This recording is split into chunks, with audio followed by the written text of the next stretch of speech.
Aquí yace Miss Havisham, lujosa vanidad del desencanto. Un día se vistió para la dicha con su traje de muerte, sin saberlo. Era la hora exacta en que alcanzaba la música de un sueño cuando alguien cortó con duro golpe las cuerdas mentirosas del amor. Y quedó desasida, cayendo hacia lo oscuro como una nube rota. Todo fue clausurado. No invadir el recinto donde una novia hueca recogió para el odio los escarchados trozos de su corazón. Quien entró fue elegido para expiar ciegamente todo el llanto, no levantar los sellos. Las manos de la luz habrían dispersado los flotantes ropajes, los manteles roídos por tenaces dinastías de insectos, las aguas del espejo enturbiadas aún después de la caída de la última imagen, los lugares desiertos donde los comensales serían calmos deudos alrededor de una desenterrada, de una novia marchita fosforeciendo aún en venganza y desprecio. Ahora ya está muerta. Miss Havisham, este personaje de Dickens, de la novela Grandes Ilusiones, que eligió la gran Olga Orozco para escribir esta poesía. Te leí un fragmento nada más. Tengo en mis manos este libro, Poesía Completa. Ya creo que lo compartimos en el primer bang de esta temporada. ¿Por qué elegí hoy nuevamente traer a Olga Orozco y a esta novia desasida en dolor y enloqueciendo? Porque justamente en el bang de hoy vamos a hablar de La loca y el relato del crimen, Ricardo Piglia. Lo voy a llamar al detective literario Damián Repetto para conversar acerca de esto. Ya está con nosotros el detective literario Damián Repetto, licenciado Damián Repetto, que antes de arrancar ya me corrigió. Habrán escuchado que dije Miss Havisham de Grandes Ilusiones. Miss Havisham, este personaje de Dickens, de la novela Grandes Ilusiones. ¿En qué estaba equivocada, Damián Repetto? Hola, Cintia Alcaraz. Digo que la traducción más correcta sería Grandes Esperanzas. Ajá. ¿Por qué? Porque en inglés es Great Expectations. Y decir grandes expectativas para título de novela en español no funciona mucho. A mí me parece que Grandes Esperanzas da cuenta del contenido de la novela, que es la espera de algo, la espera de la bonanza.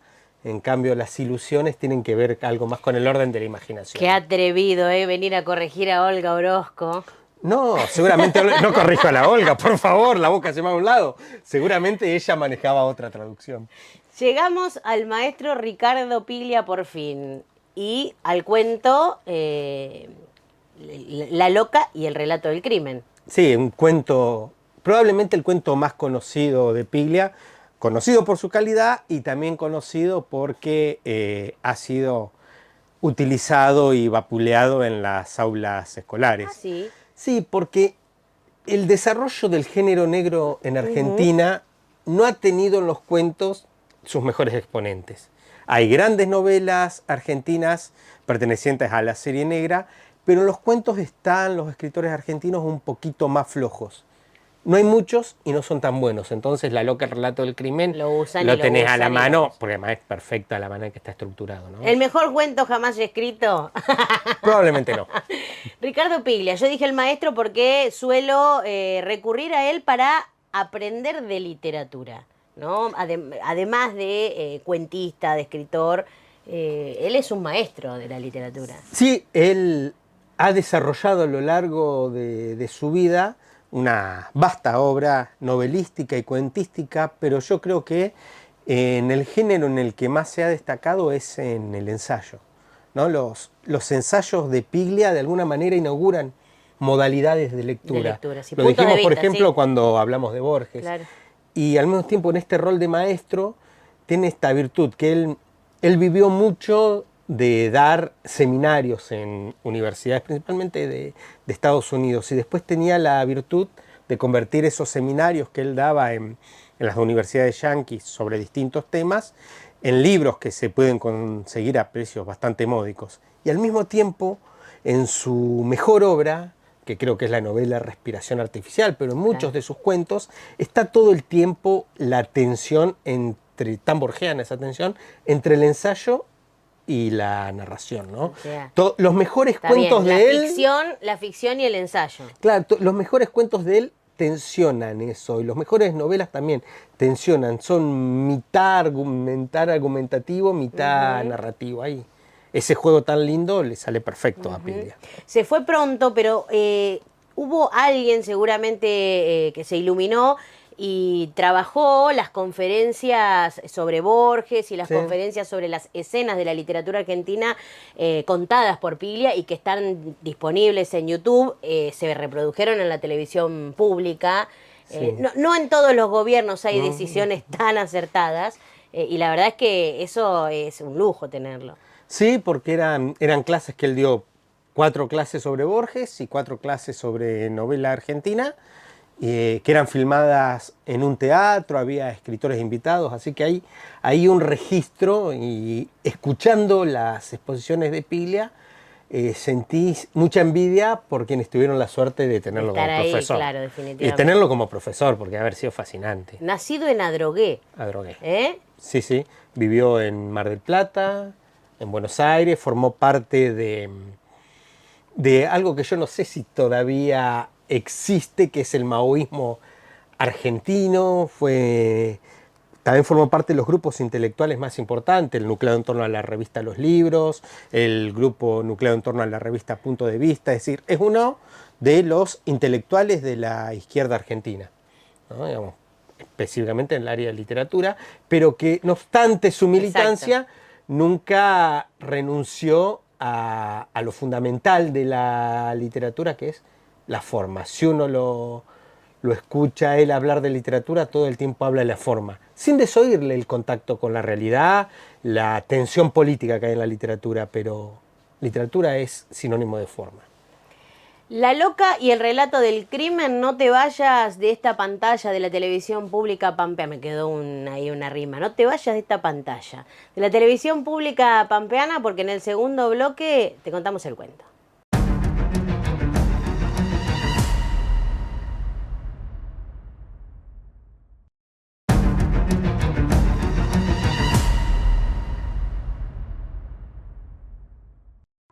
Gordo, difuso, melancólico. El traje de filafil verde en hilo flotándole en el cuerpo. Almada salió ensayando un aire de secreta euforia para tratar de borrar su abatimiento. Así comienza el cuento La loca y el relato del crimen, que Ricardo Piglia publicó en 1975.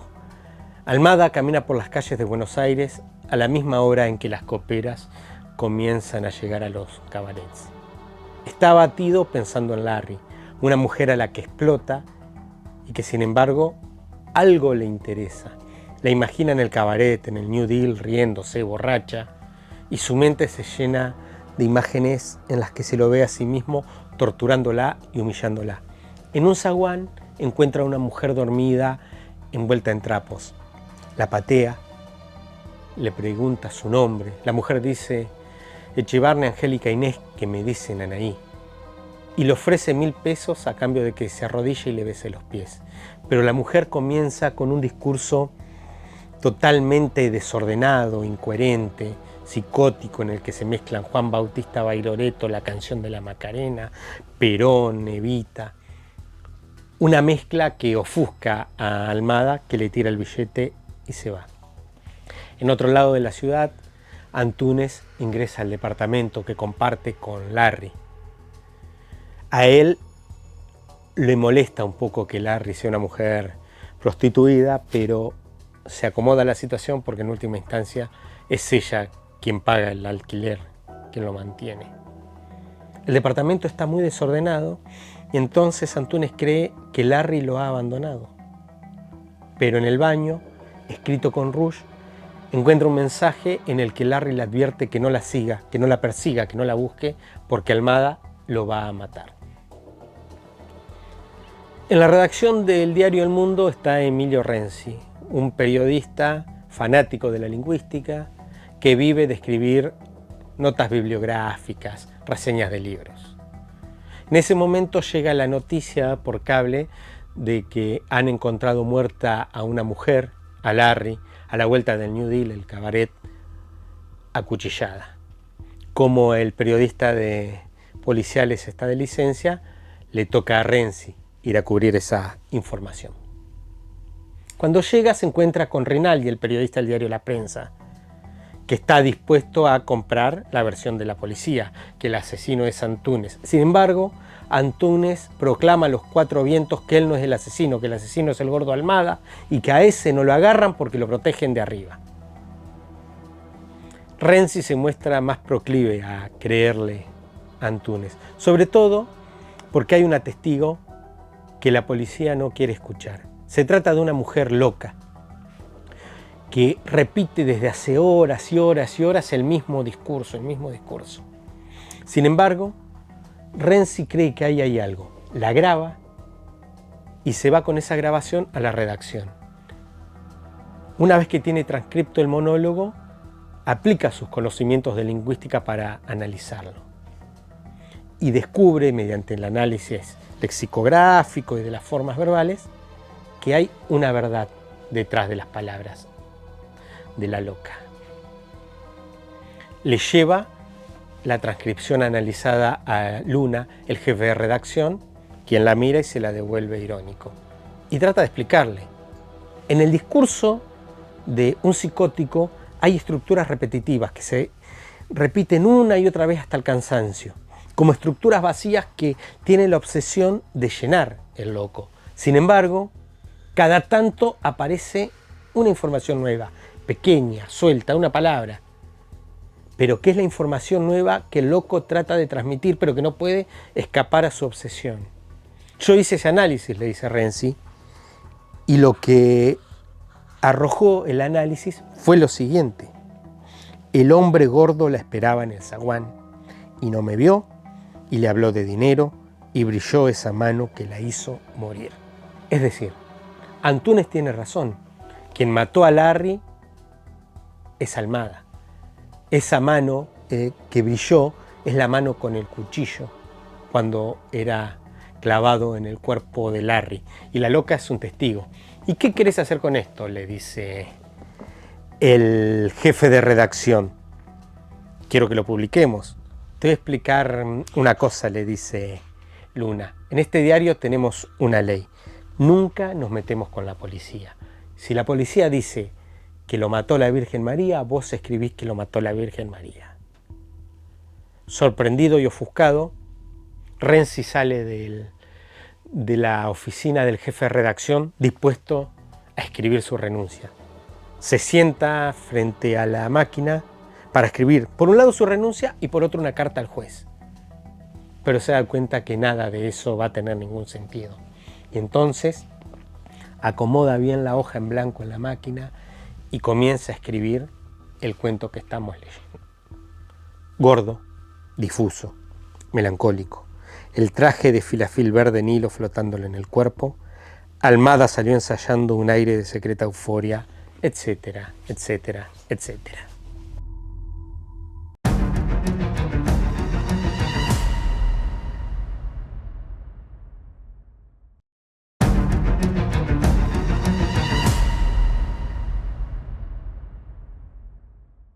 La loca y el relato del crimen en este Bang dedicado a Ricardo Piglia.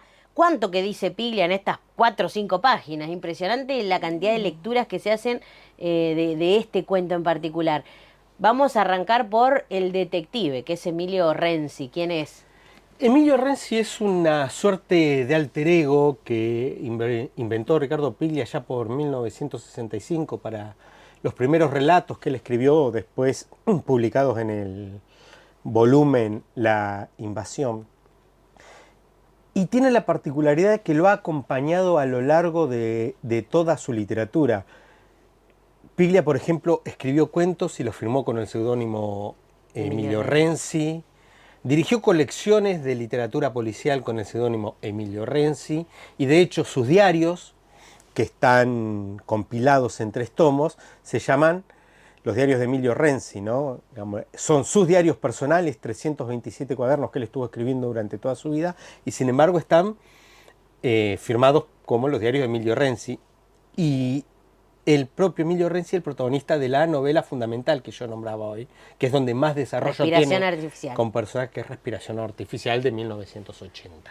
El cuento tiene ese trabajo, ¿no?, que le hace hacer al lector, en principio a partir del relato de la loca, en realidad de la lengua de la loca, que, bueno, es una trampa. Hay que descubrir qué es lo que está diciendo a Sí. partir de un laburo de escucha muy fuerte. Sí, de escucha y de estudio lingüístico-gramatical. Ahí él nombra una serie de autores en el cuento, yo no nombré, de propios de la teoría lingüística, y el análisis que él hace, yo creo que es una metáfora de lo que él quiere representar, el Emilio Renzi y el Piglia. Digo, a mi juicio lo que quiere contar Piglia ahí es que la trampa es el lenguaje. El lenguaje es una trampa para la verdad. La verdad siempre se enmascara, se traba, se disfraza detrás de la lengua. Entonces hay que tener la capacidad de sacar las capas, los distintos velos, las distintas capas de cebolla, los distintos velos, para encontrar la verdad que hay atrás del lenguaje, porque es una herramienta hermosa pero muy engañosa.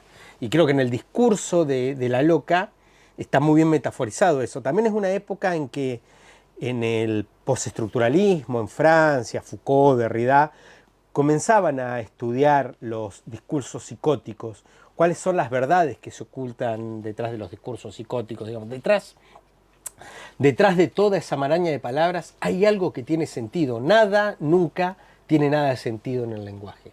Todo tiene sentido en algún momento. Lo que hay que saber es escuchar, hay que saber leer. Pero también la verdad no está en el periodismo, no está en la investigación policial, sino en la literatura, porque él elige escribir un cuento con eso. Él elige la literatura, y yo creo que hay una hipótesis que está sobrevolando el libro. No lo dice directamente, es algo que es de mi cosecha, mi lectura. Yo creo que él lo que está diciendo ahí, Piglia, es que el periodismo es un arte para el olvido. En cambio, la literatura es un arte que ansía la eternidad. ¿Por qué? Porque cuando vos recorres los grandes escritores que han sido periodistas, nadie los recuerda por ser periodistas. Nosotros vimos Operación Masacre. Operación Masacre, probablemente la investigación periodística más importante de la historia argentina, no es recordada por su contenido periodístico.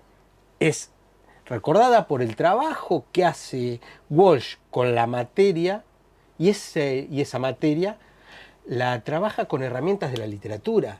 Digamos, hay muchas investigaciones periodísticas muy profundas, muy complejas, pero no sobreviven. García Márquez, que tiene la Fundación García Márquez de Periodismo, no es recordado por las crónicas periodísticas que escribió. García Márquez lo recordamos por ser el autor de 100 años de soledad, El otoño del patriarca y tantos libros. Digo, creo que eso es lo que postula Piglia en última instancia. La literatura es un lugar donde habita la verdad. Cuando pienso en Renzi y Piglia, también pienso en Echenique y Sasturain. Sí, son cosas distintas. Hay unos juegos de pasaje, pero... Pero pienso también en el acompañamiento a lo largo de toda la obra. Ah, está bien, en ese sentido, sí. Bueno, eso es algo muy... De elegir a un... Bueno, eso también es algo muy de la saga policial, ¿no? Los escritores de policiales suelen tener un personaje que los acompaña a lo largo de toda su vida. Lo que suele pasar, como lo vimos con el caso de Sherlock Holmes, por ejemplo, es que suelen estar cristalizados en un momento, ¿no? Digamos, no evolucionan, no cambian. En cambio, Renzi cambia a lo largo de la obra. No es el mismo. De hecho, no es el mismo en La loca y el relato del crimen que el de Respiración Artificial. Es otro personaje, es otra la profundidad, o la de otra novela como Blanco Nocturno, una novela policial también. Hay una evolución de los personajes, y pone en la voz de Renzi, me parece a mí, Piglia, sus preocupaciones estéticas, políticas, y su visión de la literatura, su visión del mundo de los libros, sus lecturas. ¿Y cuáles son las preocupaciones estéticas? Y yo creo que son preocupaciones que tienen que ver con la forma. De qué manera la forma sirve para transmitir mejor un contenido, ¿no? Él no se queda, me parece a mí, y él como profesor lo ve si uno mira lee sus ensayos o mira sus entrevistas, sus clases, está muy preocupado por la forma de contar y en todo caso también cómo los dispositivos técnicos influyen en la manera de contar, ¿no? Acá tenemos la máquina de escribir, una máquina de escribir como la que escribía Renzi. Y hay algo que a Piglia lo acompañó a lo largo de su vida, las preocupaciones, es cómo los dispositivos técnicos modifican el concepto de literatura y los modos de escribir. Es decir, desde que se inventó la computadora, no ha existido en la humanidad, en ninguna latitud, un gran escritor. Un gran escritor a la altura de un Cervantes, un Borges, un Joyce, un Fitzgerald, un Hemingway, una Flannery O'Connor. Eso lo digo yo. ¿Por qué? Y esta es mi hipótesis.